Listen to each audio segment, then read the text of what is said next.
जैसा कि हम सभी जानते हैं कि आज के समय में सबसे बड़ा प्लेटफॉर्म है सोशल मीडिया।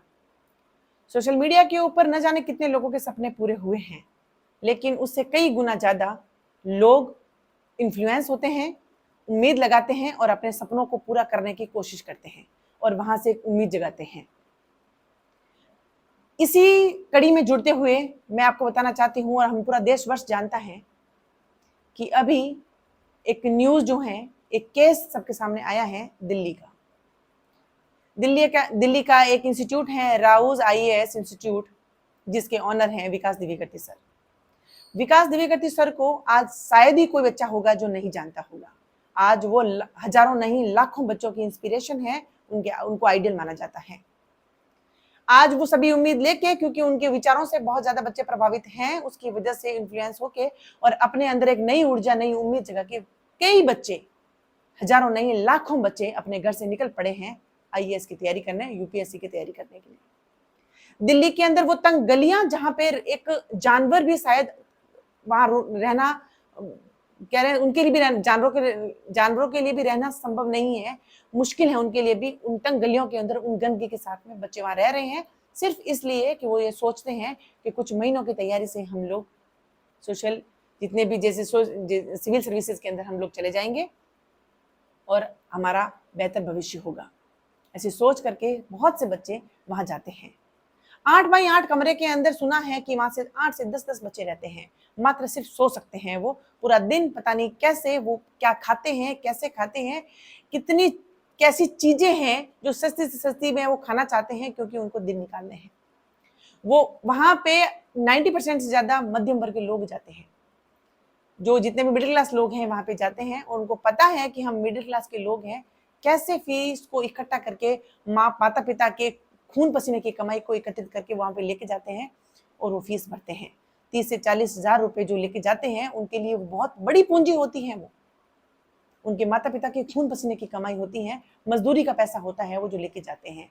हो सकता है कि उन इंस्टीट्यूट के लिए 30-40 हजार रुपए कोई मायने नहीं रखते हैं, लेकिन वो ये भूल जाते हैं कि ये 30-40 हजार रुपए एक बच्चे से जो एक टाइम की फीस आती है, वो कई महीनों की कई पार्ट में फीस देते हैं, और लाखों बच्चों की जो फीस होती है उन इंस्टीट्यूट के मालिकों को करोड़पति बनाती है।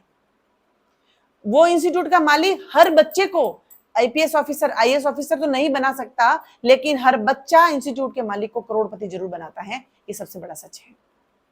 लेकिन हमारा दुर्भाग्य है कि हमें ये सुनना पड़ रहा है कि मात्र पढ़ाई के लिए रहने वाले वहां बच्चे, दिन रात मेहनत करने वाले बच्चे, मात्र प्रशासन की कहें, केंद्र सरकार की कहें, इंस्टीट्यूट के मालिक की कहें, किसी की भी कहें, उन सब की मिली भगत या उनकी लापरवाही की वजह से 3 बच्चों का मर्डर हुआ है। ये मर्डर कहलाएगा, ये मौत नहीं है, ये हत्या है।